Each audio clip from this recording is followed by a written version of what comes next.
Hablemos de los terremotos. Acá en Mega, dices tú. ¿El de ayer o el de hoy? No. Esto es una que viene el próximo año, Daniel Silva. ¿Cómo está? Muy buenos días. Muy bien. Quiero saludar. Muchas gracias. Querido Oiga, José, ¿cómo está? Muchas gracias. Dani. ¿Qué Mira, pasa de los con este terremoto terremotos- que se habla el 2026? De los terremotos televisivos pocos se salvan, ¿eh? Todos hemos sido víctimas alguna vez. ¿Ah? Todos hemos sido víctimas alguna vez. Movimientos telúricos también en Mega, efectivamente. Sí, por Pero hoy día estamos hablando de probabilidades de terremotos, de un terremoto no cualquiera, un terremoto de gran magnitud. ¿Cuándo? El año 2026. Daniel, una cosa, cuando yo leí esta noticia, uno al tiro se va a pensar que los terremotos son absolutamente impredecibles, que nadie los puede anticipar ni pronosticar, que es como el gran acertijo de los terremotos. Entonces, ¿bajo qué condiciones se puede proyectar un terremoto grado 8 en Chile el 2026? Es una buena pregunta y al igual que tú, cuando leí esta noticia, la tercera, demos el crédito, me sorprendí también. Siempre hemos dicho, querido José, que no se pueden predecir terremotos. Los terremotos, y lo volvemos a reafirmar, no se pueden predecir. Entonces, ¿qué es lo que pasa? La noticia acá es la que usted está leyendo en pantalla. 2026, 65% de probabilidades matemáticas de que haya o de que ocurra un terremoto de magnitud 8 o más. Estamos hablando de un terremoto de gran magnitud. ¿Y de dónde surge este número, estos 12 años, que parece muy poco? Siempre nos han dicho que es cada 50, 70, 100, hasta 300 años. Entonces uno dice, no entiendo, ¿cómo esto de cada 12? Bueno, conversé con el director del Centro Sismológico Nacional, Sergio Barrientos, un sismólogo de gran nivel, y él me dice, efectivamente, esta cifra yo la di, me dijo, pero en base a probabilidades. Y explico. Ya. Él dijo, nosotros tomamos toda la historia registrada de temblores en Chile. Ya. En Chile tiembla todos los días 7.000 veces. 7.000 veces. Claro. Sí. Pasa que muchas veces, perdón, en Claro, el año en el año 7.000 año. veces. Son pero imperceptibles. muchos no lo sentimos, ¿no? En el año 7.000 veces. En el año 7.000 veces. Ah, ya. Entonces, claro, él me decía que haya, no sé, 700, 800 o un montón de temblores 4, como ha pasado en el último tiempo. De hecho, si revisamos ahora sismología.cl, anoche hubo uno fuerte en Camiña, o sea, un 4-9, un 5. Ya, siempre hay. Siempre hay. Entonces me dijo, nosotros tomamos el histórico de los últimos 200, 300 años y dijimos, ¿cada cuánto ocurre un terremoto magnitud 8 o superior en cualquier punto de Chile? Y ahí sacaron esa estadística que dicen más o menos en torno a 12 años ocurre uno de estos temblores grandes, ¿no? Entonces, claro, aquí hay dos conceptos distintos.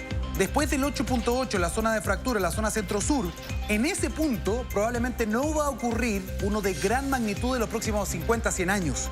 Lo que hicieron ellos es tomar todo Chile, todo el encuentro de dos placas que tenemos, la Nazca y la Sudamericana, que van chocando, incluso la placa antártica, también la tomaron y dijeron, bueno, aquí es cada 12 años. Entonces, lo que dijo Sergio Barrientos, y en esto tenemos que poner atención, es que han pasado casi 12 años desde el último grande, que fue el 2015, Coquimbo. Entonces él dice, probablemente estamos dentro del tiempo en el que pueda ocurrir uno más o menos grande, o sea, 8, que es importante, el próximo año.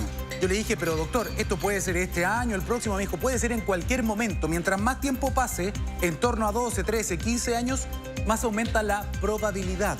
Pero él me dijo, y esto fue importante, no puedo predecir, nadie puede predecir cuándo va a ocurrir. Ahora, lo que decía ayer también Natacha, si a usted le dicen, ¿va a haber un terremoto en Chile?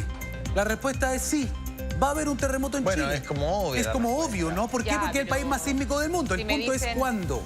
Sí, Y pero aquí si me dicen hay un 65% de probabilidad Que ocurra el próximo año, El tema igual es es claro, alto. es como- el número, es el número que impacta, porque tú dices, chuta, un 65% es una probabilidad alta, entonces uno... Y el lugar, yo creo también. Claro, Porque ya, mira, yo ya estoy aburrido de esta suerte como de augurio de que el gran terremoto en el norte grande, que el norte grande, que el norte chico, que el norte mediano. Sí. Entonces, uno dice, bueno, efectivamente va a haber un terremoto y se va a concentrar la liberación de energía en el norte grande. O sea, en la zona norte se espera una liberación de energía importante.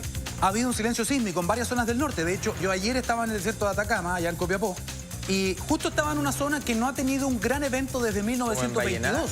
Por Exactamente. Vallenar. En 1922, que fue 8,6, que fue letal, fue muy destructivo. Entonces, claro, en esa zona han pasado 1922, 2025, más de 100 años. Entonces ya entramos dentro de, en esa zona, un tiempo de recurrencia que tú podrías esperar a que haya liberación de energía. El otro día estaba viendo ahí, ahora la gente trabaja mucho las recreaciones de inteligencia artificial y te hacen una recreación, unas secuencias espectaculares.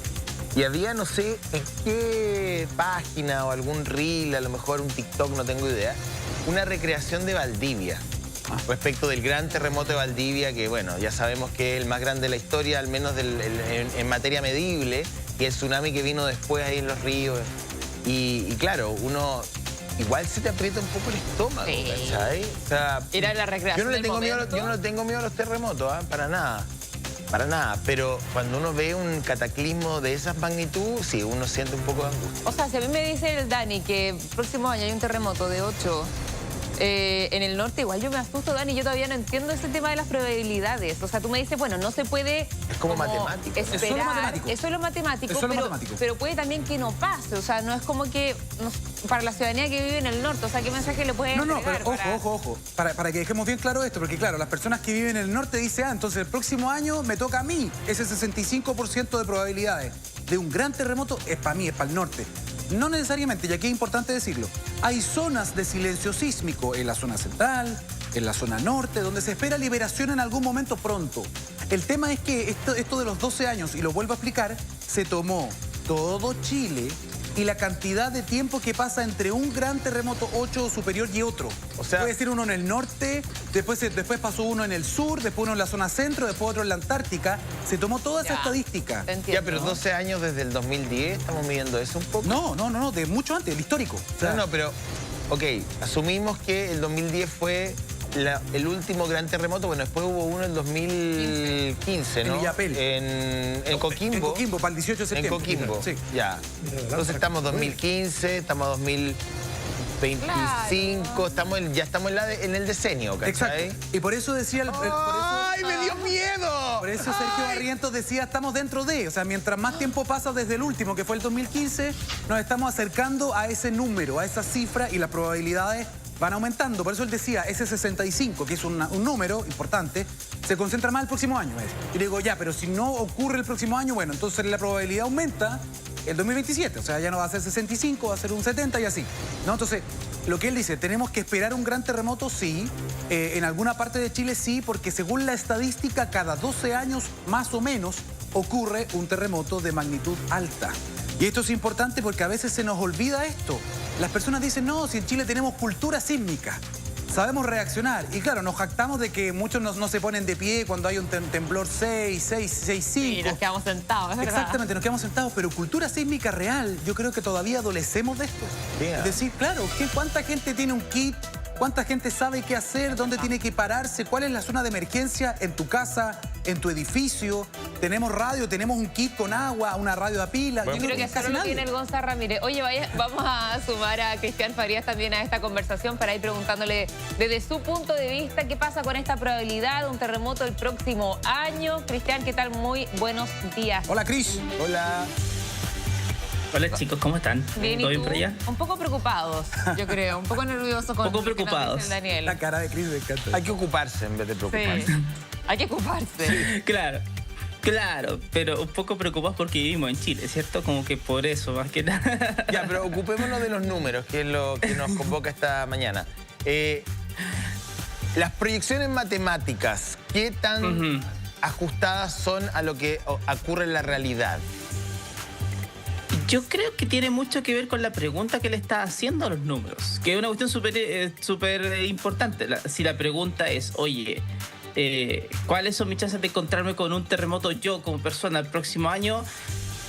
65% no es el número, porque depende de dónde voy a estar parado, depende de... Chile es un país súper grande, entonces un terremoto grande te puede ocurrir en muchos lugares. Pero si tu pregunta es, oye, ¿cuál es la probabilidad que tengamos un terremoto grande en Chile?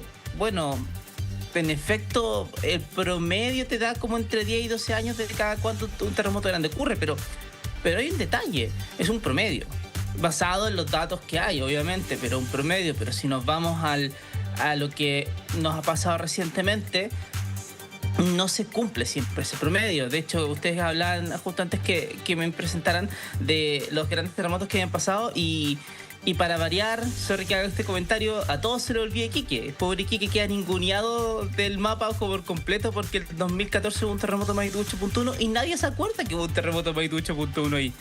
Y fue un terremoto consecuencia precursora y todo, lo cual te da 2010 terremoto magnitud 8.8 en el centro-sur de Chile, 2014 uno en el norte grande, 2015 que ocurre en Illapel. Entonces, claro, ahí no se te cumplen los 10-12 años bajo ningún punto de vista, porque no han pasado esa cantidad de tiempo entre terremotos.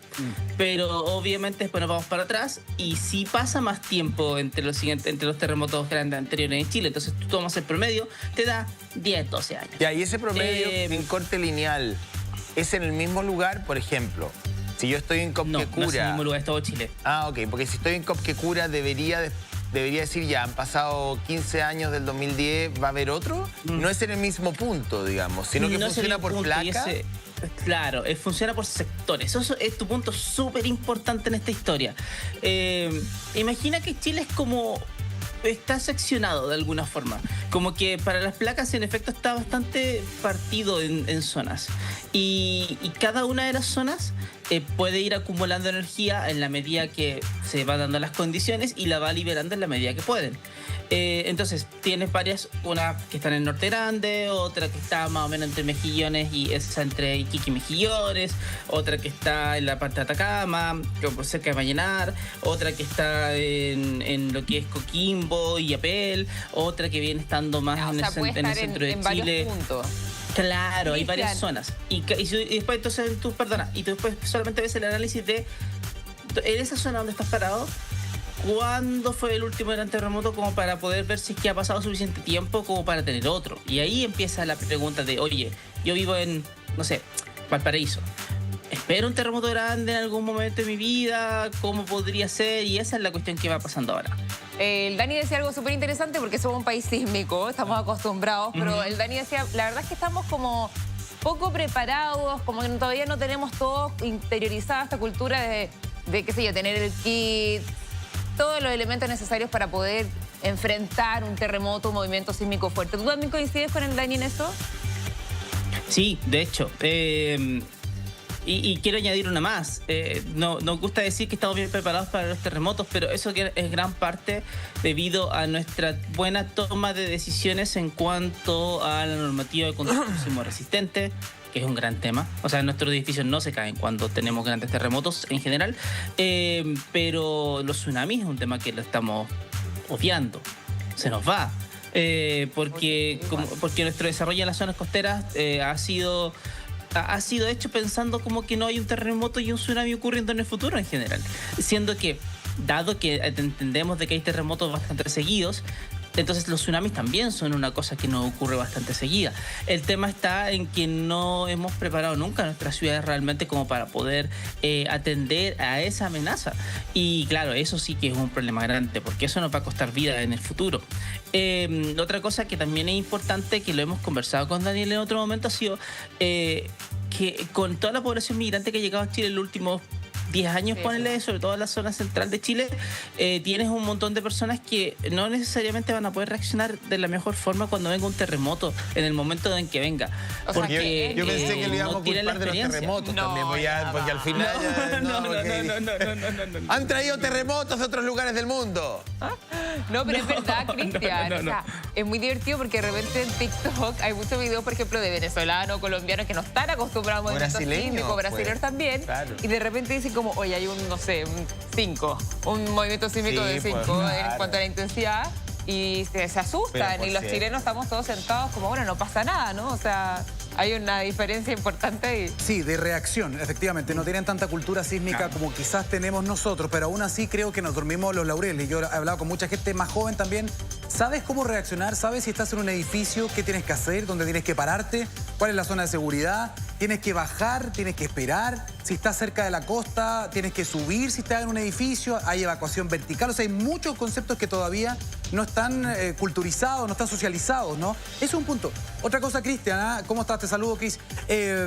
Otro elemento que me decían del Centro Sismológico Nacional para explicar este 65%, que insisto, yo también me sorprendí cuando dan ese número, porque son bien cautelosos en general en no generar estas expectativas, en fin. Entonces me decían que también no es solo el histórico de terremotos, sino que es todo tipo de terremotos ocurridos en Chile. O sea, el terremoto interplaca, que fue, por ejemplo, el 8.8, y la mayoría de los grandes que tenemos, que son ahí en la costa, pero también los intraplaca, los de falla. O sea, me dijeron, tomamos todo, tomamos el histórico de todo tipo de terremotos. Y lo meten en una juguera. Exacto, en matemática, digamos. Y nos da este número. Eso es un tema, pero quiero quedarme también en lo que decía Cris, porque esto hicimos ejercicio nosotros, el tema de los tsunamis. En Chile nos falta un poco más de cultura respecto a la real posibilidad de un tsunami en ciertas zonas. Yo soy de Valparaíso y en Valparaíso desde que yo soy pequeño siempre todo el mundo me decía, da lo mismo, acá en Valparaíso puede haber un terremoto y nunca va a haber un tsunami, decían. Porque es muy profundo, decían la bahía. Sí. Entonces, siempre se ha dicho eso. Tiene un talud muy pronunciado, pero no sé si es real. El punto es que eso no es así. En 1730 hubo un gran terremoto y un tremendo tsunami que llegó hasta donde está el Congreso hoy día. No te puedo creer. Hasta ahí llegó el agua. Incluso más allá, hay registros. Esto se ha estudiado. Entonces ellos dicen, puede haber, si hay un gran terremoto, cuya recurrencia son 300, 500 años, puede haber fácilmente un tsunami en Valparaíso y Viña del Mar y en otra zona, en la zona central.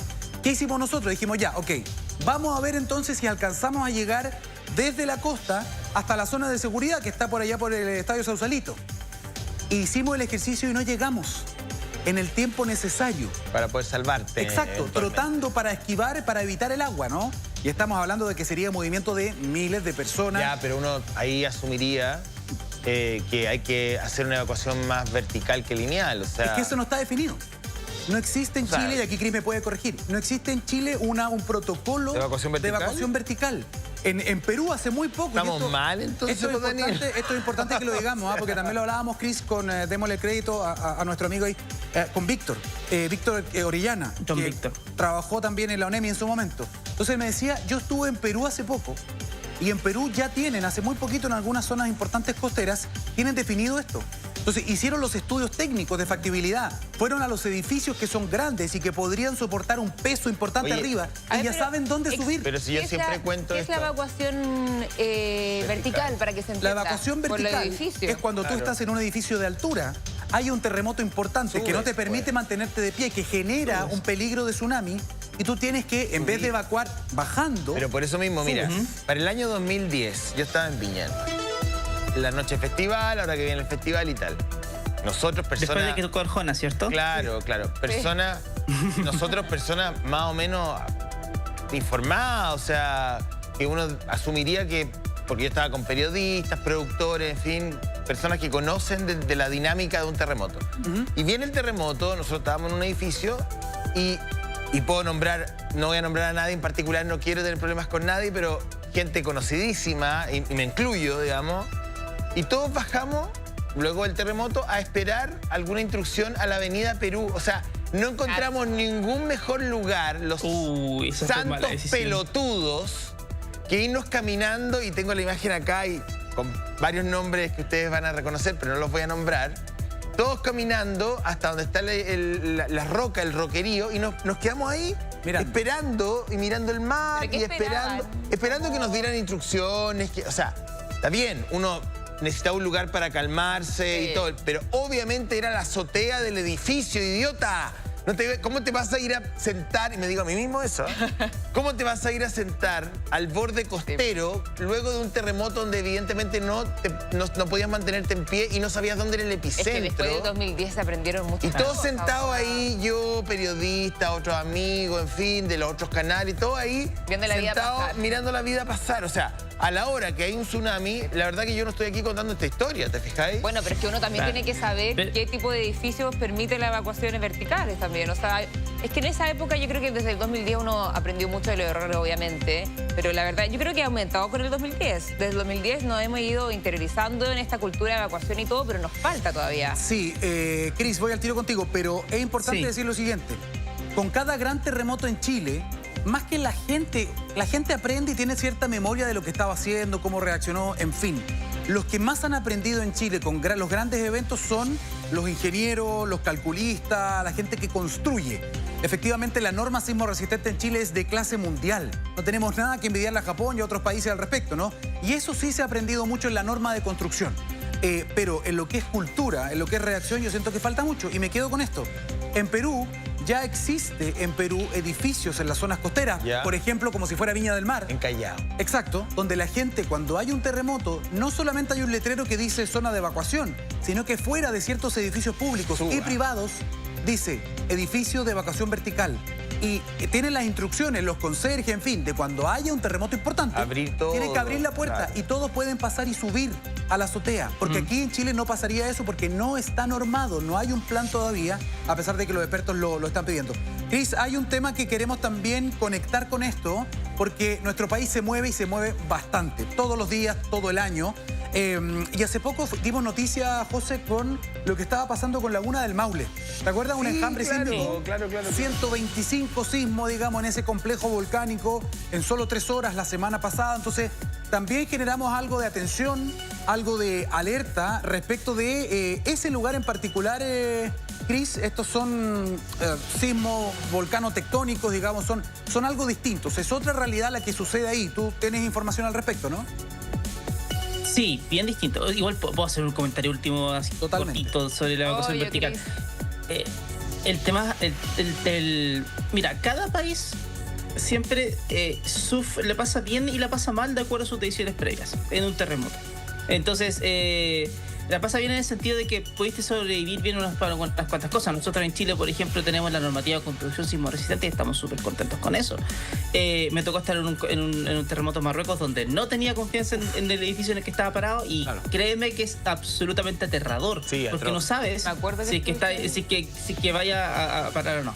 Pero el tema con la evacuación vertical creo yo que es más político, porque nos metemos dentro de una cuestión que como sociedad chilena tenemos súper interiorizado, que es la propiedad privada y que es la capacidad que tenemos nosotros de realmente poder decirle a la gente, abran los edificios para que entre cualquier persona en el momento de emergencia.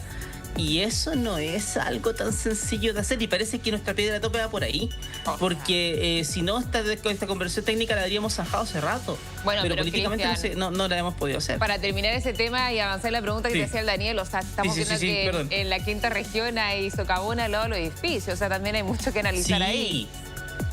Claro, pero nuestros ingenieros son buenísimos, entonces ya hay claridad acerca de algunos edificios que podrían servir. Y si es que podemos resolver esa parte, podríamos acelerarlo. O sea, yo creo que pero me voy al otro punto. No, que la discusión es más política, es más legal, administrativa, como lo quieran llamar. No necesariamente estoy haciendo referencia a la política partidista o contingente, pero es una discusión de la propiedad privada en algún momento de emergencia, de límite, se pierde, porque básicamente si yo en una situación de emergencia tengo por obligación legal que abrir las puertas y dejar pasar personas al piso 8, no tengo idea, la verdad es que no puedo negarme ni porque no me gusta, ni porque hay mucha gente, ni porque estoy haciendo control a la entrada, o sea, no hay ni una posibilidad. Entonces, evidentemente, yo estoy de acuerdo con una evacuación vertical y que obviamente ante la amenaza de un terremoto haya que disminuir, sino anular, digamos, el derecho a propiedad, porque el derecho a la vida está por sobre cualquier otro derecho. Eso es lo que yo pienso. Pero esa discusión hay que bajarla. Entonces, la evacuación vertical no es solamente un tema de instructivo, sino que es una discusión mucho más política. Yo estoy de acuerdo con una decisión política, exactamente. Tiene que haber una normativa. Bueno, la gente de Sigiden, quiero darle crédito, viene trabajando en esto hace mucho rato, Cris. Preguntarte también por lo que estamos viendo en imagen ahora, ¿no? Que todos nos preocupamos por lo que estaba pasando en Laguna del Maule, allá cerca de San Clemente, cerca de Talca, con estos movimientos, muchos movimientos también en este complejo volcánico. Son varios volcanes que están ahí, se consideran activos. Entonces, cuando hay 125 temblores en solo 3 horas, claro, hasta Serna Geomín tuvo que sacar una alerta. Sí, a ver, la Laguna nos cambiamos de plano completo. De hecho, acá hablamos de terremotos de magnitud 0.5, 1.2, que claro, para lo que estábamos hablando antes parece un chiste, pero para un volcán no lo es tan así. El tema con la laguna del Maule es que lo que tienen que imaginarse es un montón de magma que está queriendo subir a la superficie de alguna forma y que ha intentado hacerlo al menos durante los últimos 17 años o quizá un poco más, que es cuando se ha ido encontrando la evidencia de que el suelo de la laguna del Maule se viene levantando a un ritmo de como 15 centímetros por año. O sea, de verdad se va levantando mucho porque hay algo de abajo que está empujando. El asunto es que desde el año 2020 más o menos, que la laguna ha tenido hartos más sismos que antes. Eso no quiere decir necesariamente que el volcán va a hacer erupción rápido, pero sí que está teniendo más momentos de crisis que antes. Entonces el sistema mismo está un poquitito más inestable de alguna forma. Y la manera en que este volcán o este complejo volcánico, porque esa es mejor la palabra, te va mostrando esta inestabilidad es con estos sismos que te van ocurriendo en poco tiempo. No necesariamente muy grandes. De hecho, un sismo grande en la laguna del Maule tiene magnitud 3.5. Eso ya es grande en la laguna. Pero te muestra muchos sismos en poco tiempo. Y a veces son más de 100 en 3 horas. Otras veces lo máximo que yo he visto en los datos ha sido más de 2000 en 2 días, que ha sido muchísimo. Pero eso es igual importante. Dime. Siguiendo con el tema de las probabilidades, ¿cierto? Que hablábamos del 65%, este terremoto de mayor intensidad, uno podría decir que estos movimientos sísmicos implican que hay más probabilidades de que haya una erupción ahí en la laguna del Maule, ¿o no? Es que esa es la pregunta científica que nos tiene vueltos locos, que es el problema más grande justamente. Porque, a ver, piensa en esto, tú tienes... a ver, no se me ocurre una buena analogía, pero quizás te puede ser una mala analogía, pero en algún momento hemos recibido una inyección de penicilina con benzatina en nuestra vida, ¿cierto? Ya, sí. ¿Lo hemos hecho?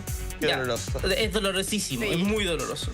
Porque en definitiva lo que tiene es un fluido que se está metiendo dentro de la piel y el músculo, entonces lo que hace es generar, se va metiendo y va abriendo espacio. Y cuando hace eso, obviamente que duele. En la roca pasa un poco lo mismo. Tú tienes un fluido que está tratando de empujar y cuando empuja, en algún momento se abre un poquito de camino y va rompiendo. Y mientras va empujando, va rompiendo toda la roca que está arriba. Claro, va moviendo. Y entonces la pregunta del millón acá es, oye, estos movimientos que nosotros vemos, estos sismos que van apareciendo, dale, nos dicen que la roca se está moviendo, que se está rompiendo, pero nos dicen que el fluido está empujando hasta un punto nomás, o nos dice que el fluido está como llegando a los últimos momentos que está a punto de subir. ¿Me entienden? Sí, esa es la duda. Y eso no se sabe. Eso es lo que no sabemos. De hecho, lo estamos estudiando. Si voy más allá, más ratito en la tarde, tengo que sentarme a conversar con un colega de eso mismo. Porque estamos tratando de ver si es que esos sismos de alguna manera u otra te dan alguna idea más allá de qué es lo que pasa con lo que se está moviendo debajo de los pies en un lugar tan grande como la laguna. Sí. Porque la cantidad de magma que tienes en ese lugar es tan grande que si llegases a tener una gran erupción que libere todo el magma que hasta el momento se ha encontrado que podría ser liberado, tendrías una erupción más grande que la del Chaitén del 2008. Imagínate. Y esa fue súper grande. Entonces, claro, entonces esa cuestión es súper importante tenerla clara, porque significa de que toda señal que nos va dando la laguna nos va ayudando a entender si es que nosotros podemos un poquito anticipar lo que puede hacer o no. Y ese es el estudio que se ha hecho, y por eso hay tantos grupos de trabajo de distintos lugares del mundo que también han estado involucrados en esto. Entonces, 125 sismos en 3 horas llama la atención, obvio. Pero siguen de alerta verde por el Senagiomín, y el Senagiomín la tiene súper bien monitoreada. Antes estaba en alerta amarilla, pero todavía no subió a alerta naranja todo el tiempo. Entonces es como que constantemente nos va diciendo que algo pasa, pero todavía no nos da esa última gran señal que uno dice, oye, aquí esta cuestión se está poniendo mucho más compleja que antes, digámoslo. Entendiéndolo así. Muchas gracias, Cristian. Siempre es un agrado conversar contigo, muy didáctico además. El tema de la penicilina, muy buen ejemplo. Muy bien. Muchas gracias. Tenía miedo que no funcionara. No quiero hablar de fluidos hasta ahora. Oye, a las 9 de la mañana. Sí, por eso mismo.